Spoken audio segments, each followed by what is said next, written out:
Hi friends, जय Jagannath. RP रोसई blog channel को आपण मानक स्वागत। चलतु आम आज लेग पीस बनवा। लेग पीस को आम भल भाव धोईकी तेल हलदी गुंड लुण गलैकी 10-20 मिनट घोड़े रखा।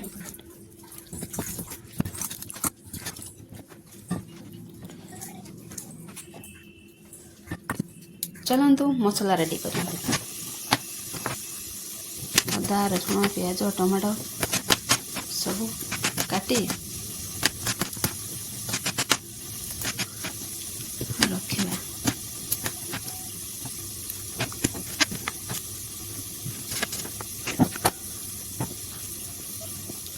रसुण अदा प्याज पेस्ट बन कड़े गरम हो सारा तेल से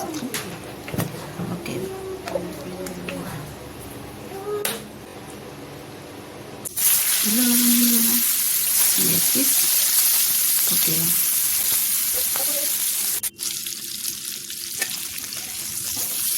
हलदी दबा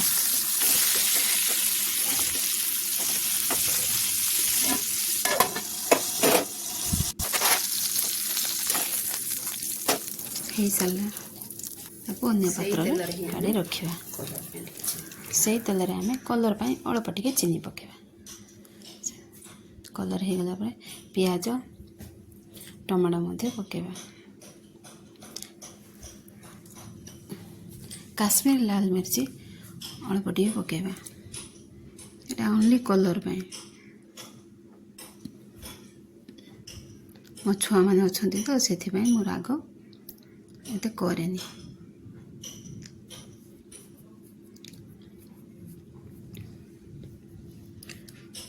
प्याज टी कषि हो सारा टमाटो पियाज से आम मसला ऐड करवा।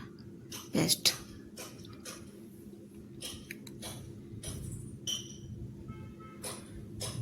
हलदी गुंड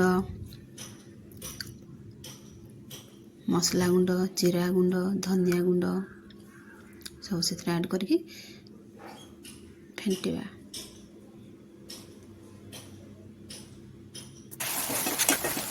मसला को किसी समय में कषि हो सारा लेग पीस को से पके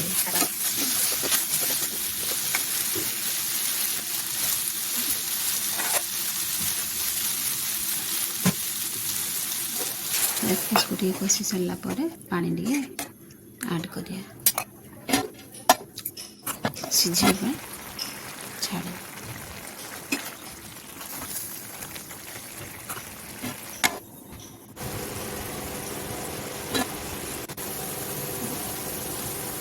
हमारा चिकन लेग पीस रेडी।